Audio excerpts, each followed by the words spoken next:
Hey everyone, Beth here with therave.com, and joining me now is Sean Mackin, violinist for Yellowcard. Hi Sean. Hello, how are you? I'm excellent, how are you? I'm doing great. We're glad to have you here. And here you are back touring again, so tell me a little bit about how it feels to be performing live again. I mean, it feels great. It's great to be back at the Rave. We've been going just about 8 months solid. This year, our new record, When You're Through Thinking, came out, and Yellowcard Land is always about touring. We did take 2 years off there, and a lot of trip-ups for us back in 2008 with the record label and the economy, and we didn't really know exactly what was going on. So instead of killing each other, probably literally murdering one another, we decided to take a step back, and I think what you get is, like, you can definitely feel the energy. It was more like a rejuvenated feel for us. And a lot of our fans enjoy the record, and people are buying the album and singing the songs. And I mean, we have the best fans in the world, so we're really excited to be here and to be on tour, and it's a lot of fun. Great. Were you nervous at all coming back? How your fans would accept you? It's funny. We recorded the record at the tail end of 2010 with Neil Averon, and we had like sort of a reunion show, and I'm not usually nervous, but right before I went on stage, I got so nervous. I was like, I don't know if I remember how to do this. And then the lights came up and everyone's singing, and it was like cruise control. But that one moment, and I'm like no, I had no doubt. Like, our fans are amazing, and I mean, I was a little weary about putting a new record out and seeing. I mean, everyone's usually overcritical, and we hadn't had a record out, and by the time When You're Through Thinking, Say Yes came out, 4 years. So I was a little sort of defensive about what the criticism would be, and we've had such like great praises on this album. It's almost surreal. We're like, wait, everything's good? You like us? Okay, awesome. We're gonna do a new record next year. It's gonna be even better. So that's the Yellowcard plan. We like to hear that. Yeah. So when you do get on stage and you had that feeling where you did look out and everyone's singing, what does that feel like for you? That's the best feeling. That's kind of what we do this for, and kind of why I'm in Yellowcard. Everyone's always saying, hey, what's your greatest memory of being on tour, being in Yellowcard? And really, every night, that's the best memory. And usually there's a moment in a song that was on our first record, Ocean Avenue, called Believe. And usually during that moment, I really reflect on like how grateful we are to have this opportunity. And it's such a beautiful moment, and I wouldn't trade it for anything in the world. I bet. So tell me a little bit about your newest record that you released in mid-March 2011. Tell me a little bit about the inspiration for it and how that all came together. Well, this record was unlike any other Yellowcard record that we had done.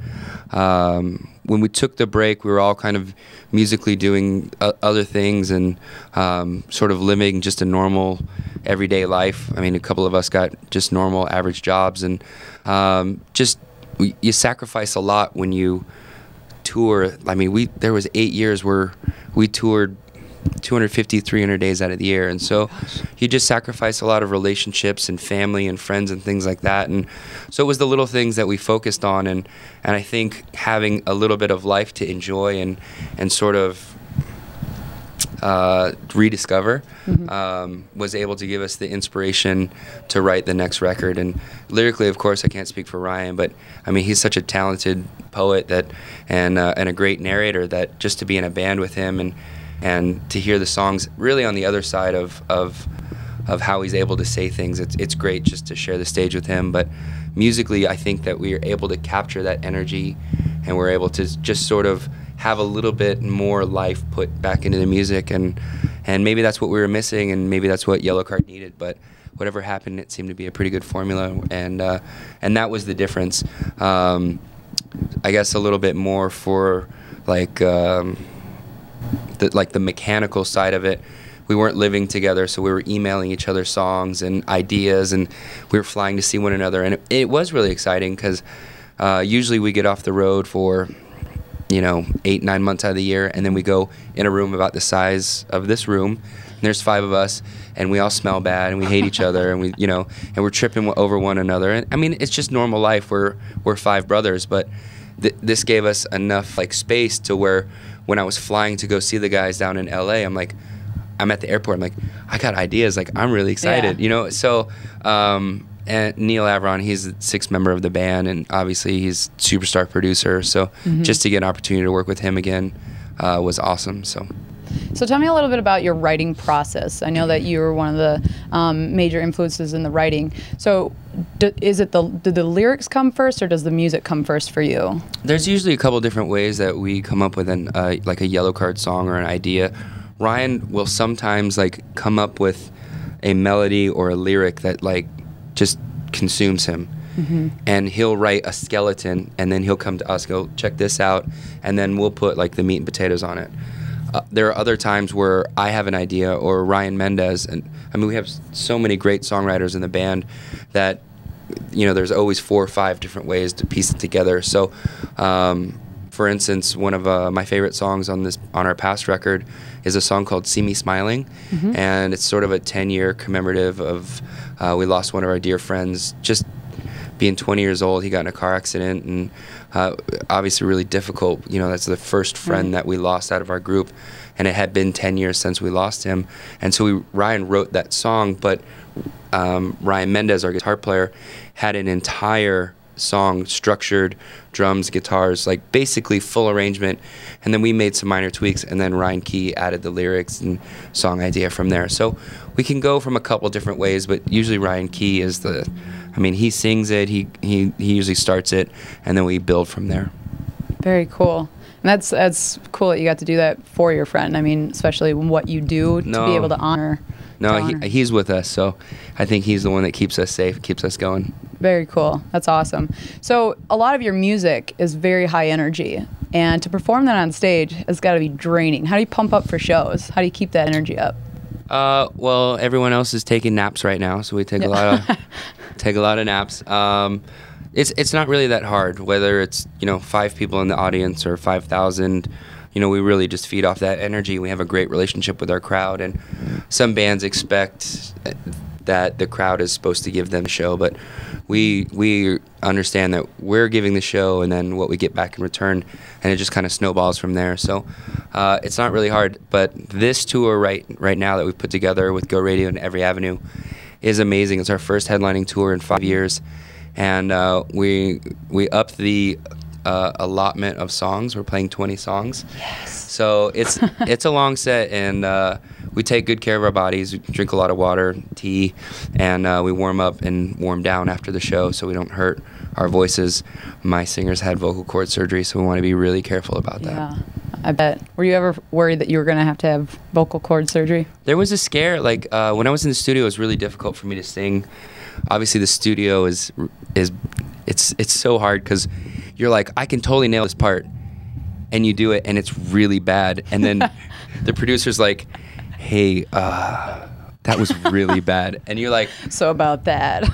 And it's so humbling, and it's like really, really sad. And I was having a really hard time singing, and we took 2 years off, and I think I just chalked it up to being rusty, and I went and got scoped by the doctor. And he's like, no, I think you're okay. It's just like, maybe you should warm up a little bit more and this and that. And I mean, Ryan's such a great singer, but he sings very high. Like, I have a little bit more of a mid to low range voice, and we complement each other. But when I have to sing with him, if I'm off, I'm really off. So, and Neil was like, hey, this particular day was like, you're terrible. And I was like, and it's in the headphones, you're in the little box. You're like, check, got that, thank you. You're like, hold on, give me 1 second. Now I'm like crying, like, I'm supposed to be good at this. So no, but we take care of ourselves. We got a little wild there when we were in our younger 20s and signed to Capitol, and doing a lot of drinking and having a lot of fun, and watching my friend go through that, it was definitely a wake up call. And so we're like, okay, let's we're a little older now. Of course, everyone makes mistakes. We've definitely learned from them, but this is the best version of Yellowcard, and we want to make sure that our fans know that when we go on stage, we're ready to perform. We want to play the songs that they want to hear. We get a lot of requests, and have a good concert, and hopefully that they enjoy it. Yeah. That's kind of the point. Okay, one last question. Yep. I love your violin influence in the music. What's your favorite song to play live? My favorite song to play live? It's always been the same song. It's a song called Believe, and we sort of honor the men and women that lost and gave their lives to protect our country and others in the tragedy of 9/11, and just what that song means and how many people that song has touched. And we've played with the USO and gone overseas in Kuwait and played for the troops, and the song has sort of taking on a different meaning as well. And just when we play that every night and in America, and doing what we do and seeing how many people sort of support us, it is overwhelming. So that's still one of my favorite songs to play live. It'd probably be my favorite song for a long time. Awesome. Thanks for sharing that. Yeah, no problem. Well, that's all we have time for now. This is Beth signing off on therave.com. Tune in next time to see inside the world of the rock stars.